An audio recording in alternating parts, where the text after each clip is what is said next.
नमस्कार गुरुजनांनो, मी पवार आपल्या सर्वांचं बेसिक टू बेस्ट या यूट्यूब चॅनलवरती स्वागत करतो.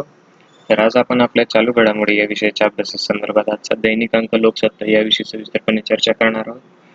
तर आजच्या आपल्या चर्चेला सुरुवात करण्याआधी आपण आजची कोरोना व्हायरसची अपडेट घेऊयात. तर जगभरामध्ये ज्या काही पॉझिटिव्ह केसेस सध्या समोर आलेल्या आहेत त्यांची एकूण संख्या आहे 53,04,363. त्यापैकी 3,40,004 इतके जण सध्या आपल्या या दुर्दैवी अशा रोगामुळे मृत्यू पावलेले आहेत. त्यानंतर या दुर्दैवी अशा संसर्गजन्य रोगावरती मात करणाऱ्यांची संख्या सुद्धा चांगलीच आहे, ती आहे 21,58,587. आता राज्यानुसार जर आपण या आकडेवारीचा विचार केला तर सध्या महाराष्ट्र राज्यामध्ये या सर्वाधिक पॉझिटिव्ह केसेस समोर आलेले आहेत. त्याचप्रमाणे मृतांची संख्या सुद्धा महाराष्ट्र राज्यामध्ये सर्वाधिक आहे. त्यानंतर आपल्या महाराष्ट्र राज्यानंतर तामिळनाडू, गुजरात, दिल्ली या राज्यांचा क्रमशः क्रमांक लागत आहे. तरी दिवसेंदिवस ही महाराष्ट्र राज्यामध्ये वाढत चाललेली एक संख्या आपल्या सगळ्यांसाठीच एक चिंतेचा विषय ठरत आहे. तरीही तुम्ही आपले आरोग्य सांभाळा, कारण हा एक संसर्गजन्य रोग आहे. त्यामुळे इतरांमुळे आपल्या आरोग्याला बाधा येणार नाही, तसेच आपल्यामुळे इतरांचं आरोग्य धोक्यात होणार नाही याची सुद्धा जबाबदारी घ्या. तर आता आपल्या मूळ चर्चा जे करणार आहोत त्या आज आपण रविवारच्या भागामध्ये संपादकीय, त्यानंतर अन्यथा आणि बुकमार्क याविषयी आपण सविस्तरपणे चर्चा करणार आहोत. तर एक ओव्हरव्ह्यू म्हणून आपण पाहूयात. तर आजच्या या बुकमार्क या भागामध्ये आपला राष्ट्रवादाचा तंत्रमार्ग यामध्ये जे काही आता सध्या आपला एक राष्ट्रवाद आणि सध्या इंटरनेटच्या माध्यमांनी त्यामध्ये काय काय हस्तक्षेप केला आहे आणि त्याचा काय परिणाम झाला आहे याविषयी जो एक पुस्तक आहे त्याविषयी आपण सविस्तरपणे चर्चा करणार आहोत. त्यानंतर आजच्या संपादकीय भागामध्ये मैदान आणि बंदीशाळा. आता या टाळेबंदीच्या काळामध्ये सगळ्याच क्षेत्रावरती कसा वाईट असा एक परिणाम झालेला आहे, त्याचप्रमाणे क्रीडा क्षेत्रावरती काय परिणाम झाला आहे याविषयी आपण सविस्तरपणे या भागामध्ये जाणून घेणार आहोत. तर आजचा पहिला मुद्दा आपण सुरुवात करूयात की संपादकीय या भागामध्ये आपण मैदानी आणि बंदीशाळा जे काही क्रीडा क्षेत्रावर परिणाम होते याविषयी आपल्या संपादकांनी जे त्यांचं मत व्यक्त केलं आहे त्याविषयी आपण जाणून घेऊयात की मैदानी आणि बंदीशाळा या शीर्षकाखाली. तर मूळ मुद्दा असा आहे की सध्याच्या वातावरणामध्ये खेळ सुचू कसा शकतो असे विचारणाऱ्यांना खेळही समजलेला नाही आणि खेळामध्ये जो काही आनंद असतो तो सुद्धा समजलेला नाही. तर सुनियोजितपणे आता आपण खेळाचा आनंद कसा मिळवता येईल याविषयी आपण सविस्तरपणे जाणून घेऊयात. आता सध्या जर आपण कोविड-19 मुळे आता आपल्या या महामारीमुळे आर्थिक गाडे तर रुतून बसलेलेच आहे, त्याचप्रमाणे असंख्य अशा क्षेत्रापैकी एक महत्त्वाचं क्षेत्र म्हणजेच काय, क्रीडा क्षेत्र. आता बहुतेक खेळामध्ये आंतरसोळे जे काही आपण सोशल डिस्टन्सिंग पाळताना येणाऱ्या ज्या काही नियमाधिष्ठित अशा अडचणी आहेत, आता काही खेळांचे आंतरराष्ट्रीय स्वरूप आणि त्यासाठी येणाऱ्या प्रेक्षकांची संख्या व त्यामध्येच आपल्या सोशल डिस्टन्सिंग हे अंतर याच्यामुळे काही अडचणी येऊ शकतात. तर अशा अनेक मुद्द्यावरती क्रीडा क्षेत्र हे सध्या टाळेबंदीग्रस्त बनले आहे. आता हे बंद होणे निव्वळ अर्थचक्र थोपवणारे नाही तर आपला आनंद सुद्धा हिसकावून घेणारच आहे. आता याच्यातून मार्ग काढणे हे सरकारी यंत्रणेबरोबरच ज्या काही क्रीडा यंत्रणा आहेत त्यांच्यावर सुद्धा अवलंबून आहे. आता यामध्ये काहींनी पुढाकार घेतलेला तर आपल्याला दिसतो, पण काही नुसतेच या चर्चेमध्येच गुंतलेले आपल्याला आढळून येतात. तर अशा वेळी काही उदाहरणाची दखल घेणं सुद्धा आपल्या आवश्यक ठरतं. तर सुरुवात आपण जर्मनीपासून करूयात. तर सध्या जर्मनीमध्ये जे काय की एप्रिलच्या मध्यामध्ये ज्यावेळी जगात कोरोनाचा हाहाकार माजलेला आहे आणि त्यानिमित्ताने निष्ठुर अशी नाकेबंदी सुद्धा सुरू झाली होती, त्यावेळी जर्मन फुटबॉल संघटना आणि सरकार त्या देशामधील जे काही सर्वाधिक लोकप्रिय खेळ पुन्हा सुरू कसा करावा याविषयी सखोल अशी चर्चा करत होते. तर त्याची कुणकुण आपण म्हणूया की EPL जे म्हणतो आपण, इंग्लिश प्रीमियर लीग किंवा स्पॅनिश ला लिगा यासारख्या आयोजित करणाऱ्या मंडळींनाही लागली होती. आता त्यांच्याही काहीतरी हालचाल किंवा कुजबूज सुरू होतीच, हे सगळे थांबले त्यानंतर ऐकण्यासाठी आणि पाहण्यासाठी, कारण टाळेबंदीच्या शृंखला तोडण्यासाठी जर्मन फुटबॉल संघटना जे करेल ते अनुकरणीयच असे याविषयी त्यांना खात्रीच होती. परंतु जर्मन नियोजनाचा काही दर्जाचे असते याची एक झलक सुद्धा आपल्याला यामध्ये येऊन गेली. आता युरोपातीलच नव्हे तर जगातील सर्वाधिक सातत्याने प्रेक्षक संख्या लाभणारी साखळी म्हणजेच काय, जर्मनची बुंडेसलीगा. आता प्रत्येक सामन्याला जवळजवळ 43 ते 44,000 इतकी प्रेक्षक संख्या आणि त्यामध्ये ही बुंडेसलीगा, इंग्लिश प्रीमियर लीग किंवा स्पॅनिश ला लिगा इतकी लोकप्रिय नसेल, पण शिस्त आणि नियोजनाच्या बाबतीत या दोघांच्या मध्ये खूप फरक आहे. तेच की ही जी काही बुंडेलिगा प्रीमियर लीग आहे, इंग्लिश प्रीमियर लीग ही खूप पुढे निघून गेलेली आहे. आता क्लबाच्या मालकीपासून ते पार तिकिटाच्या किमतीपर्यंत सारे काही कसं सुनियोजित आणि परवडण्याजोगेच होतं. आवाच्या सव्वा अशा किमती मोजून वलयांकित फुटबॉलपटूंना खरेदून जी काही आपण क्लबची आर्थिक तंदुरुस्ती डळमळीत करणे हे तिथे तर अमान्यच आहे. तिथे असे कोणते प्रकार चालत नाहीत. ही जर्मन फुटबॉल स्पर्धा सुरू होऊ शकली या पाठीमागचं एक मुख्य कारण आहे. आता आयुष्य पूर्वपदावर आणण्याची त्या देशाच्या नेतृत्वाने पुढाकार घेऊन रुजवलेली जबरदस्त आस. आता त्यासाठी आवश्यक ते नियोजन करण्याची इच्छाशक्ती आणि जोखीम पत्करण्याचे धाडसही आहे. अमेरिका किंवा आपण भारताच्या कितीतरी आधी मोठ्या प्रमाणावरती कोरोना संसर्ग सुरू असूनही युरोपामधील अनेक देशांनी काय केलंय की टाळेबंदी भेदण्याचे किंवा तिची पत्रास न बाळगण्याचे धोरण अवलंबले होते. तर मध्यंतरी काय कोरियामध्ये प्रेक्षक विनहीन मैदानामध्ये काही सामने खेळवले गेले. त्यावेळी प्रेक्षकांचे कार्डबोर्ड किंवा स्टेडियममध्ये उभारले गेले. आपण कोणासमोर तरी खेळत आहोत. यातून मिळणारी जी काही उर्मी आणि ऊर्जा कोणत्याही खेळाडूसाठी सर्वात परिणामकारक आणि निर्विष उत्तेजक असे ठरते. आता तिच्या अनुपस्थित खेळणे सोपे नाही. आता प्रेक्षक आहेत पण ते जिवंतच नाहीत या वास्तवाशी जुळवून घेणे ते इतकेच अवघड आहे. आता दक्षिण कोरियामध्ये याविषयी प्रयोग झाला तर जर्मनीत त्याला व्यावसायिक फुटबॉलमध्ये सुरुवातही झाली. अर्थातच नियमावली दीर्घ होती, परंतु दोन संघ वेगवेगळ्या वेळी मैदानात येतील. याचीच की आता या कोरोनाचा संसर्गाच्या एक खबरदारी म्हणून हस्तांदोलन जे काही आपण हँडशेक म्हणतो ते सुद्धा करणार नाही. त्याचप्रमाणे सामायिक असे चित्र सुद्धा काढणार नाहीत, ज्याला की आपण ग्रुप फोटोज वगैरे म्हणतो हे सुद्धा काढणार नाहीत. त्यामध्ये आपण आंतरसोहळ्याची काटेकोरपणे अंमलबजावणी केली जाईल. आता सर्व चेंडूवर जंतुनाशक फवारणी केली जाईल किंवा खेळाडूंना कोरोनाचा संसर्ग झालेला नाही हे सुनिश्चित करण्यासाठी दर आठवड्याला खेळाडूंची जी आहे ती काय कोरोना चाचणी होईल. आता सलग 2 निगेटिव्ह निष्कर्ष आलेल्यांनाच खेळण्याची परवानगी मिळेल ही त्यामध्ये ठरलं होतं. आता या सगळ्या नियोजनाला जवळपास 5 आठवडे लागले. आता बाकीच्या प्रमुख व्यावसायिकांनी काय सगळ्यांनीच हेच प्रारूप धारण केलं होतं. त्यांनीच हे एक प्रमाण मानलं होतं. आता त्यांच्याही सगळ्या 5 आठवड्याच्या तयारीनंतर जूनमध्ये सुरू होतील. अर्थातच त्या सुद्धा कशा की प्रेक्षकांना स्टेडियममध्ये प्रेक्षक हे नसणार आहेत. आता जे जर्मन फुटबॉल संघटनेला जमणे तेच आपल्या ICCI ला का जमू नये, किंबहुना असा सुद्धा एक प्रश्न उठतोय की BCCI ला सुद्धा का जमू नये. याउलट सरकारी पाठबळ अत्यल्प असूनही आपली जे काही भारतीय क्रीडा प्राधिकरण ज्याला आपण साई असं म्हणतो, किमान सरावासाठी तरी त्यांनी मार्गदर्शक अशी तत्वे जारी केली. त्याबद्दल त्यांचे आपण अभिनंदनच करायला पाहिजे. सरावाचे जे काही 2-1 महिने वाया गेल्यामुळे खेळाडूंची आता चलबिचल सुरू होतीच. आता पुढील जवळपास 4 महिने पावसाचे म्हणजे पावसाळा सुरू होणार म्हणजेच मैदानी सराव तर सध्या अशक्यच आहे. अशा वेळी कोणत्याही धनपेटीचे गाजर समोर नसतानाही किंवा प्राधिकरणाने खेळाडूंना मदत केली. आता ICCI चे सारे लक्ष चेंडूला लाळ लावावी की नको यावर प्रतिबंध घातल्यास चेंडूला चकाकी आणण्यासाठी काय वापरले जावे हा मुद्दाही तितकाच महत्त्वाचा आहे. पण सर्वंकष नाही तर सर्वंकष बाब म्हणजेच की खेळ पुन्हा कशा प्रकारे सुरू होईल याविषयी. आता सरावासाठी खेळाडूंना कोणत्या सुविधा पुरवता येतील याविषयीचे नियोजन वजा प्रारूप विकसित करणे आणि त्यांची अंमलबजावणी करणे हे सध्या क्रिकेट खेळणाऱ्या देशापैकी काही प्रमाणामध्ये जर आपण पाहिलं तर ऑस्ट्रेलिया आणि त्यापेक्षा न्यूझीलंड हे देश कोरोनाच्या कचाट्यातून बऱ्यापैकी बाहेर पडलेले दिसतात.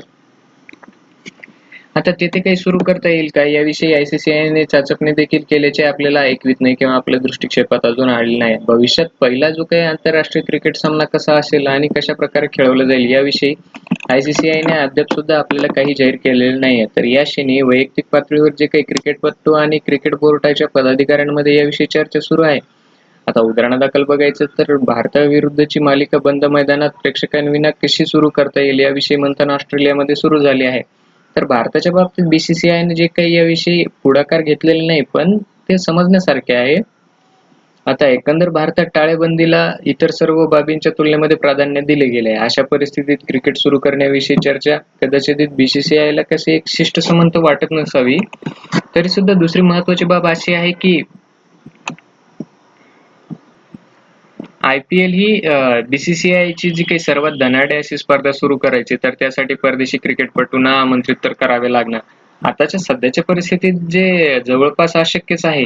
कारण जर्मन फुटबॉल लीग प्रमाणे इंग्लिश प्रीमियर लीग काय किंवा IPL काय स्थानिक खेळाडूंना एका मर्यादेपेक्षा या स्पर्धेचे जे काही महत्त्व आहे ते लाभू शकत नाही. आता स्थानिक खेळाडू म्हणजेच जे की आपण म्हणूयात की आपले विराट कोहलीच नव्हे, पण विराट कोहली ज्या व्यवस्थेमधून वर आला त्या रणजी आदी व्यवस्थेला BCCI ने सुद्धा कायमचं दुर्लक्ष ठेवलं आहे अशी सुद्धा एक खंत आहे. आता कोरोनाने लादलेली जी काही आपली अघोषित अशी टाळेबंदी उठवण्यासाठी जगभर सध्या प्रयत्न सुरू झालेले आहेत. तर काही ठिकाणी उत्साहात किंवा निर्धारपणे, काही ठिकाणी निरुत्साहात आणि भीतीच्या छायेखालीच आपण सगळेजण आता जीवन व्यतीत करत आहोत. आता या अनुषंगानेच आपलं अर्थचक्र सुद्धा सुरू करावे लागते. यात खेळ आणि खेळांची मैदानही मागे राहू शकत नाहीत. कारण खेळातून जो काही निखळ आनंद मिळतो, तसेच खेळातून जे काही रोजगाराची एक मोठी साखळी निर्माण होते. अर्थचक्राला यामधून गती सुद्धा मिळते. ती काही एक जी शृंखला आहे, ती सगळी याच्यामधनं खेळामधूनच सुरू होते. आता सध्याच्या जे काही काळबंडलेल्या वातावरणात खेळ सुचू कसा शकतो, असे विचारणारा खेळ अजूनही समजलेला नाही आणि त्यातला आनंदही अद्याप त्यांना समजलेला नाही. आता त्यामागील अर्थकारण तर अशा बहुतेकांच्या आकलनापलीकडचंच आहे. आता टाळेबंदीच्या हे जे काही आपण म्हणतोय की बंदीशाळा उघडून मैदानावर उतरण्याची वेळ कोणती, हे ठरवण्यातच आपला वेळ निघून जात आहे. आता अशा वेळी टाळेबंदी बाहेर निघून मैदानावर झेपावलेल्यांचा हेवा वाटणे हे स्वाभाविकच आहे. तर अशा पद्धतीने आजच्या संपादकीय भागामध्ये आपण मैदानी आणि बंदीशाळा याविषयी सविस्तरपणे जाणून घेतलं आहे. तर सध्याच्या टाळेबंदीच्या काळात ते सगळ्या क्षेत्रावरती कसा परिणाम होत आहे, त्याचप्रमाणे आपण क्रीडा क्षेत्रावरती जर एक दृष्टिक्षेप टाकला, तर सध्या त्यामुळे आपला एक अर्थचक्र सुद्धा कसं थांबलेलं आहे आणि त्यांची जी काही सरावाची दशा आहे, खेळाडूंची जी काही एक आता व्यथा आहे, त्याचा आढावा घेण्याचा प्रयत्न या ठिकाणी संपादकांनी केला आहे. तर असं खूप सुंदर असा लेख होता. तर आता आपण आपल्या पुढील चर्चेकडे वळूयात. तीच आहे की आज बुकमार्क या भागामध्ये आपण राष्ट्रवादाचा तंत्रमार्ग हा एक जो काही व्हर्च्युअल हिंदू राष्ट्र अँड द न्यू मीडिया हे रोहित चोप्राद्वारे लिहिलेलं एक पुस्तक जो काय तर याविषयी सविस्तरपणे जाणून घेणार आहोत.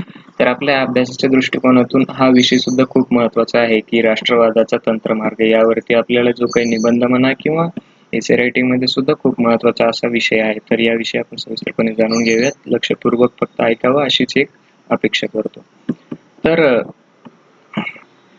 या पुस्तकामध्येच आता इंटरनेटच्या उदयानंतर त्या माध्यमामधील हिंदू राष्ट्रवादी व्यक्तींनी संघटनांच्या वाटचालींचा वेध घेणारा हा एक पुस्तक यामध्ये त्यांनी याविषयी आपल्याला सगळा परिचय करून दिलेला आहे. तर आता जे काही आता 2014च्या आधी ज्या काही निवडणुका झाल्या आहेत, ज्या काही लोकसभा असतील किंवा यामध्येच वेगवेगळ्या ज्या काही निवडणुका झाल्या आहेत, एक महत्त्वाचा एक फरक आहे तो म्हणजेच की यामध्ये झालेला आपला इलेक्ट्रॉनिक माध्यमांचा वापर, ज्याला की आपण ईव्हीएम मशीन म्हणतोय. तर इलेक्ट्रॉनिक माध्यमामध्ये एका बाजूने वृत्तवाहिन्या येतात, तसेच काय इंटरनेटच्या माध्यमातील जे काही आपण वेबसाईट म्हणतो किंवा फेसबुक, ट्विटर सारखे समाज माध्यम, मोबाईल इत्यादी त्यावरील काय व्हॉट्सअप सारखे संवाद माध्यम या साऱ्यांचा समावेश होतो. या सर्व माध्यमांमधून मोदींच्या ज्या काही आपल्या खऱ्या खोट्या यशोगाथांचा, काँग्रेसच्या खऱ्या खोट्या पापांचा प्रचार प्रसार करण्यासाठी एक सूत्रबद्ध अशी यंत्रणा उभी करण्यात आली होती. आता जी कमालीची यशस्वी सुद्धा ठरली. आता यामध्येच अधिकृत माध्यमामधील जे काही प्रतिनिधी होते, तसेच समाज माध्यमामध्ये मोदींचा किल्ला लढवणारे जे काही स्वयंसेवक ही यंत्रणा उभी करण्यामागचं त्या पाठीमागे त्यांचे जे काही विचार आहे, मेंदू किंवा हात आणि त्या यंत्राचे इतर भाग यांचा आढावा रोहित चोप्रा यांनी द व्हर्च्युअल हिंदू राष्ट्र या पुस्तकामध्ये त्यांनी घेतलेला आहे. तर स्वतः चोप्रा हे भारतातील इंटरनेटच्या उगमकळीचे किंवा रेडिफ सारख्या अग्रगण्य अशा जे काही आपण माहिती तंत्रज्ञान IT कंपनीमध्ये काम करत होते. आता त्यातूनच त्या इंडस्ट्रीच्या विकासाचे विविध टप्पे त्यांना अनुभवता आले. आता आपल्या अनुभवाच्या आणि अभ्यासाच्या आधारे त्यांनी तंत्रज्ञान आणि भारतीय राष्ट्रवाद या विषयावरती एमरी विद्यापीठाला प्रबंध सुद्धा सादर केला होता. आता त्या प्रबंधातील काही महत्त्वाचे मुद्दे जे आहेत त्याविषयी आपण अभ्यासाच्या दृष्टिकोनातून एक आपण त्याच्यावर चर्चा करूयात. तर त्यामध्ये पहिला आहे की स्वप्नाळू गृहीत की आता मोदींच्या पूर्वी अथवा समकालीन वापरात जे काही आपण ऑक्युपाय वॉल स्ट्रीट यासारखे भांडवलशाही विरोधी आंदोलन म्हणा किंवा ट्युनिशियामध्ये सुरू झालेले आणि इतर अरब राष्ट्रांमध्ये पसरलेला जो काही अरब स्प्रिंग हा उठाव 2017 मध्ये वॉशिंग्टन मध्ये निघालेला महिला मोर्चा आदी चळवळींचा उगम हा इंटरनेटच्या माध्यमातूनच झालेला दिसतो. आता निव्वळ राजकीय प्रचारासाठी मोदींसह रशियाचे पुतीन आणि अर्थातच अमेरिकेचे राष्ट्राध्यक्ष डोनाल्ड ट्रम्प यांनी इंटरनेटचा पुरेपूर वापर करून घेतलेला आहे. पण यामुळे तंत्रज्ञान क्षेत्रात काम करणाऱ्या या नव्या माध्यमामध्ये मानवी धारणांवरती जो काही प्रभाव पडण्याची काही एक जादुई शक्ती आहे असा गैरसमज झालेला दिसतो, परंतु ते तंतोतंत खरे मानण्याचं कारण नाहीये असं आपल्याला चोप्रा हे बजावतात सुद्धा. कारण याला ते लिबर्टेरियन टेक्नो युटोपिया असं म्हणतात. आता याविषयी हा समज इंटरनेटच्या मूळ व्यक्ती स्वातंत्र्याच्या मूलभूत तत्वाशी विसंगत आहे अशी निदर्शनं सुद्धा आपल्या आणून देतात. किंबहुना अशा स्वप्नाळी जे काही आपल्या गृहीतकामधून बाहेर येण्यासाठी तंत्रज्ञानाचा सामाजिक राजकीय परिणामांचा शास्त्र सुद्धा अभ्यास व्हायला हवा असे ते प्रतिपादन सुद्धा करतात. त्याच्या प्रबंधामधून आणि या पुस्तकामधून मांडलेल्या जो काही अभ्यास मोदींची भाजपांची धोरणे तसेच वाटचाल नापसंत असल्या कारणाने केलेला हा एक उघडच आहे. पण वैयक्तिक भाग बाजूला करून पुस्तकात अभ्यासकाची जी काही शिस्त बऱ्यापैकी त्यांनी पाळलेली दिसते या व्हर्च्युअल बुक्स मध्ये. तर या अभ्यासाला दोन महत्वाचे पैलू आहेत त्यामध्येच की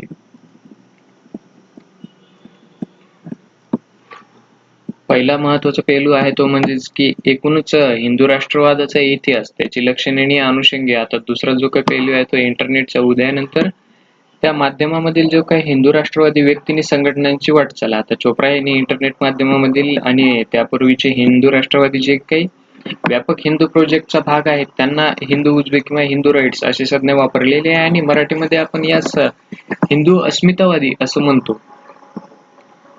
तर यात सामाजिक, आर्थिक आणि सांस्कृतिक अशी तिन्ही अनुषंगे त्यांनी अंतर्भूत केलेली आहेत. आता त्यानंतर हिंदू ओळख पुनर्स्थापित करताना या भागामध्ये हिंदू ही ओळख पुनर्स्थापित करण्याचा प्रयत्न देश आणि परदेशातील अनेक हिंदूंनी संघटनांनी सुरू केला.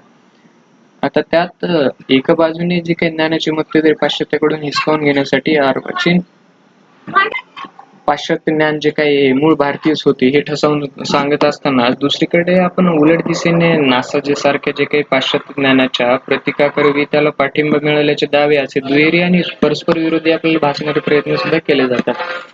आता त्याचबरोबर जे काही आपले ताजमहाल आहेत किंवा कुतुब मिनार यासारख्या जे काही मुस्लिम सत्तेची प्रतीकेची मूळची हिंदू असल्याचे शोध प्रस्तुत करणे हा त्याचाच एक भाग आहे. याशिवाय जो काही हिंदूचा आपण देदीप्यमान असा इतिहास किंवा श्रेष्ठ हिंदू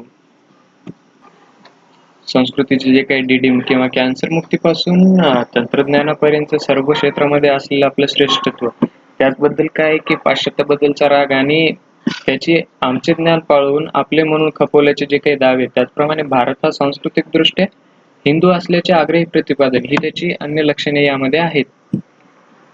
तर दुसऱ्या बाजूने जे काही दलित किंवा मुस्लिम पुरोगामी असे बुद्धिजीवींनी सातत्याने हिनवणे जे काही आहे, त्याचप्रमाणे देशद्रोही किंवा देशाचे अप्रामाणिक असल्याच्या देशविरोधी जे काही कारस्थान केल्याचे आरोप करून धुरळा उडवून देणे ही सुद्धा एक कशी आक्रमक भागही होतो. आता यामध्येच त्यांनी लिबर्टार्ड किंवा सेक्युलर वगैरे शेरबाजी विरोधी नेत्यांची त्यांनी पूर्वज किंवा अन्य धार्मिक असल्याचे हिनवणे हे त्यांचा एक चारित्र्य येण्याचा भागही असू शकतो. हा दुसरा शत्रुशैल्य असा किंवा शत्रुलक्षी असा भाग इंटरनेटच्या माध्यमातून अनेक वेगाने असा प्रसारित झालेला आपल्याला दिसतोच आहे.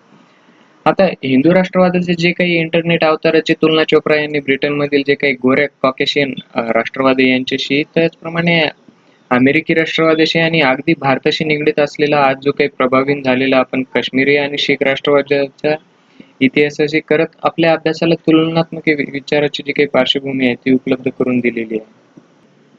आता या सगळ्या भागामध्ये आपण जर प्रचार माध्यमांचा विचार केला तर पुस्तकांच्या शीर्षकामध्ये असलेला जो काही व्हर्च्युअल हा शब्द प्रामुख्याने इंटरनेटच्या जे काही जगासंदर्भातच वापरला जात असला तरी सुद्धा चोप्रा यांनी एकूणच यामध्ये जे काही इलेक्ट्रॉनिक माध्यमांचा विचार केला आहे. आता त्यांनी त्यामध्ये जे काही वृत्तवाहिन्यांच्या भूमिकेचा प्रभावाचा अभ्यास सुद्धा समाविष्ट केला आहे. आता इंटरनेट असो किंवा वृत्तवाहिन्या ही एका बाजूने स्वतंत्र माध्यमे आहेत, तर दुसरीकडे आपण रेडिओ म्हणून किंवा मुद्रित साहित्य सारख्या जुन्या माध्यमांना जे काही मिळालेले नवे आयाम आहे, या दोन्ही भूमिकांना तपासण्याचा चोप्रा यांनी इथे प्रयत्न केला आहे. आता हस्तलेखनाला जे काही मुद्रणाच्या साहाय्याने प्रतींमध्ये रूपांतरित केले गेले ते खऱ्या अर्थाने पहिले माध्यम. आता शब्द हा त्याचा गाभा, त्यामधूनच पुढे पुस्तके, वर्तमानपत्रे आदी तज्ञांच्या जे काही आधिपत्याखाली माध्यमे अवतरली. पुढे ऑडिओ कॅसेट हे सुद्धा पहिले माध्यम आले की ज्यात सर्वसामान्य व्यक्ती वैयक्तिक पातळीवर एका लहानशा किंवा सहज वाहून नेता येण्याच्या काही जे काही यंत्राच्या सहाय्याने आपले म्हणणे मांडू शकत होते. आता इतरांपर्यंत पोहोचवता पण येत होतं. त्यासाठीच काय झाले की कोणत्याही तज्ञांची वा अवजड अशी यंत्रसामग्रीची आपल्याला गरज नव्हती. परंतु राम जन्मभूमी आंदोलनाच्या उदय काळात आणि कधीही वर उल्लेख केलेल्या मुद्द्यांच्या आक्रमक अशा प्रचाराचे जे काही कॅसेट तयार करून भाजप आणि संघ परिवाराने परिणामकारकरित्या त्यांचा प्रचार प्रसार माध्यम म्हणून कशा प्रकारे वापर करून घेतला याविषयी सुद्धा यांनी एक मत त्यांचं व्यक्त केलं आहे.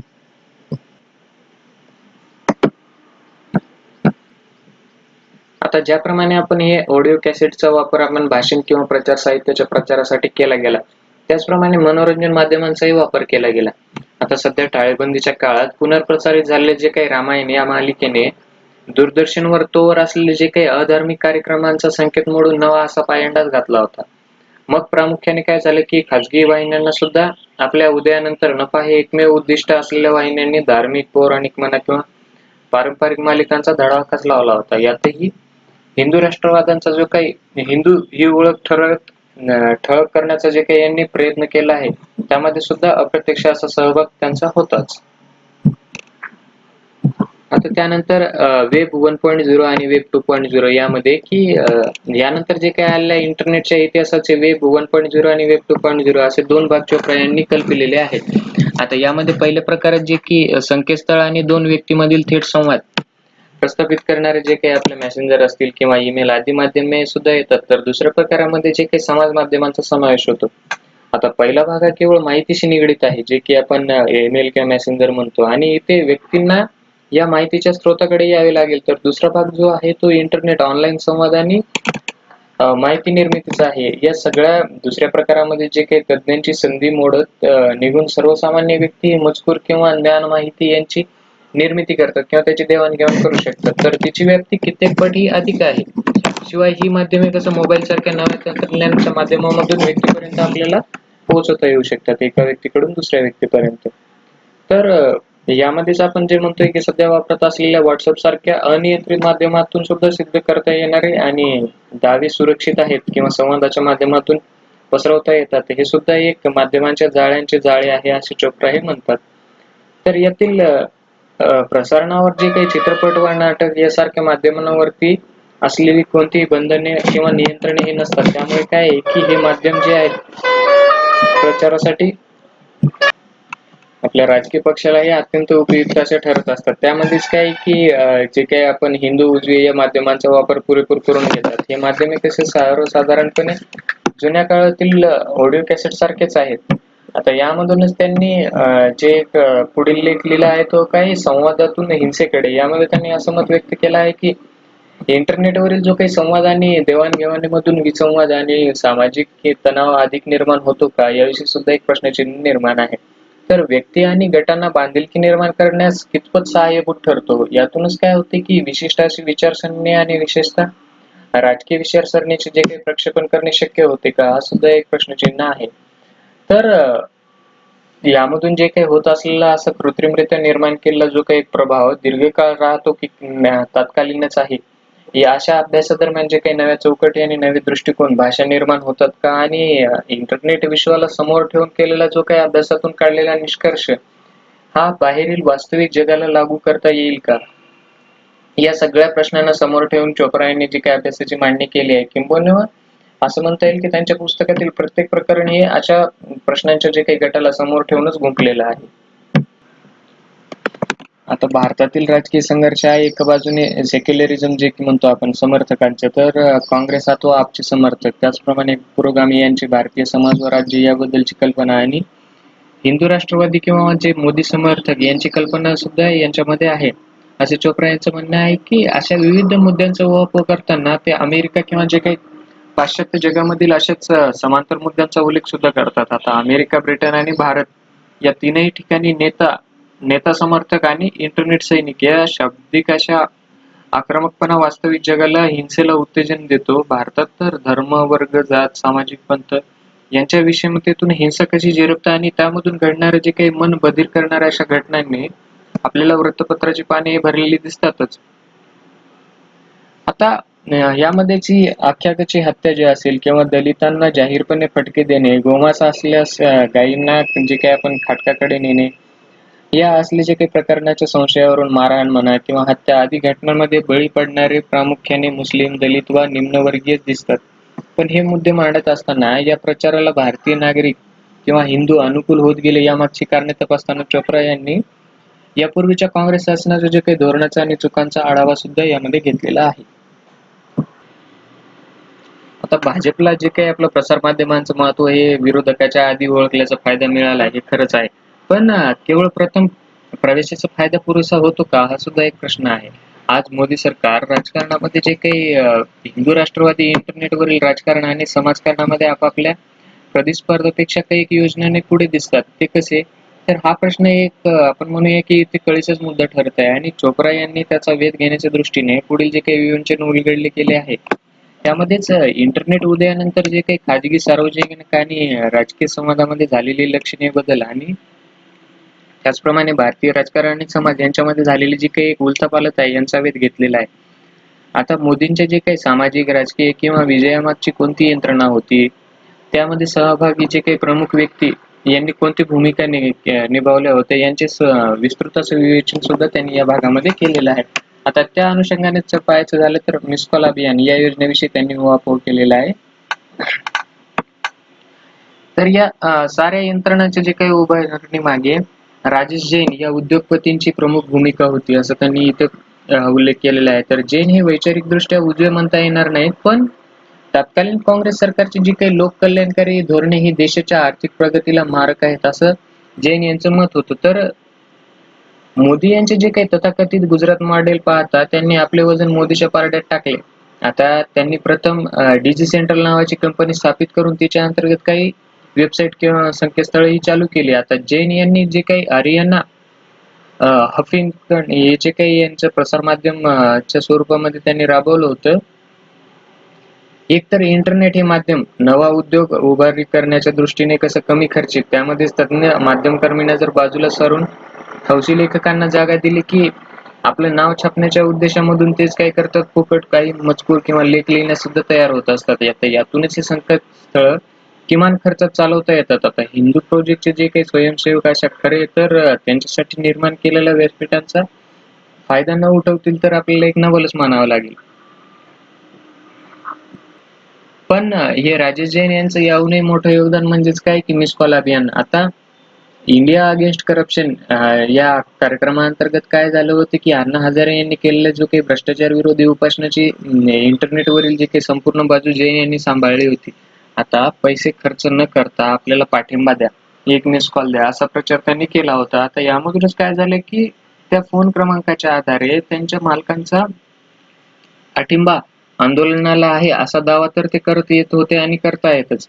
पण वर जे काही आपण हजारो नागरिकांचा आयता डेटाबेस आहे टेलिकॉम कंपनीला एक पैसा न देता सुद्धा तयार होतो आणि पुढे हेच तंत्र त्यांनी मोदीच्या प्रचाराच्या वेळी भाजपच्या जे काही सदस्यत्व अभियानाच्या वेळी वापरले. आता त्यांच्या इंटरनेट स्वयंसेवकांनी जे काही विविध दिशाभूल करणाऱ्या अशा दाव्यासह या मिस कॉलचे जे काही जोगवे मागत ते यशस्वी केले. इतकेच नव्हे तर अण्णाच्या आंदोलनाच्या वेळी तयार झालेला डेटाबेसही त्यांनी काय मोदीच्याच प्रचाराला वापरला असा आरोपही अनेकांनी त्यांच्यावर केला आहे. अर्थातच तो सिद्ध करता येण्याजोगा नाहीये पण या निमित्ताने अण्णाच्या जे काही आंदोलनामागचे सूत्रधार हे हिंदू प्रोजेक्टशी या नात्या प्रकारे संबंधित होते याकडे चोप्रा यांनी लक्ष वेधलं आहे.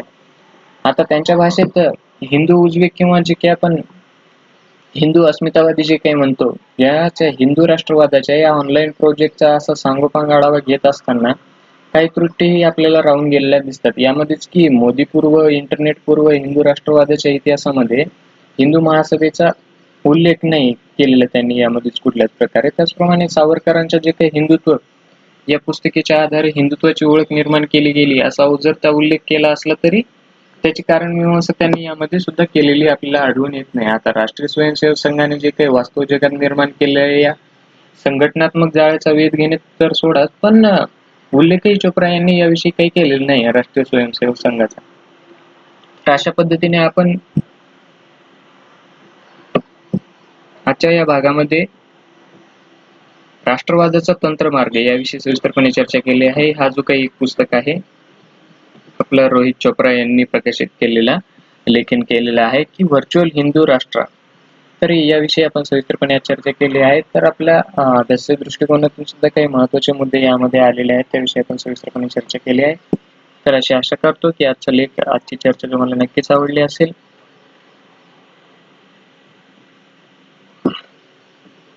तर उर्वरित जे काही लेख राहिलेले आहेत याचा चर्चा आपण पुढील भागामध्ये करणारच आहोत. तर माझी एक तुमच्याकडनं एवढीच अपेक्षा आहे की हा जो लेख आहे किंवा हा जो व्हिडिओ आहे ते आपल्या मित्रमैत्रिणींपर्यंत जरूर पोहोचवत. कारण आजच्या या काळामध्ये आपण चालू घडामोडीविषयी नेहमी अपडेट राहिलं पाहिजे कारण आपल्या अभ्यासाच्या दृष्टिकोनातून सुद्धा एक महत्त्वाचं आहे. त्या अनुषंगाने माझा हा छोटासा प्रयत्न तुम्ही आपल्या मित्रांपर्यंत पोहोचवा. त्याचप्रमाणे ते एक मित्रांपर्यंत पोहोचण्यासाठी आपल्याला जास्त काही करण्याची गरज नाही आहे. ते आपले जे काही सोशल मीडिया आहेत प्रसारमाध्यम ज्या की आपण फेसबुक म्हणा किंवा इंस्टाग्राम किंवा टेलिग्राम वरती हा व्हिडिओ तुम्ही त्याची लिंक एक पोस्ट करून द्या किंवा शेअर करत एवढी तुमच्याकडनं अपेक्षा व्यक्त करतो. धन्यवाद.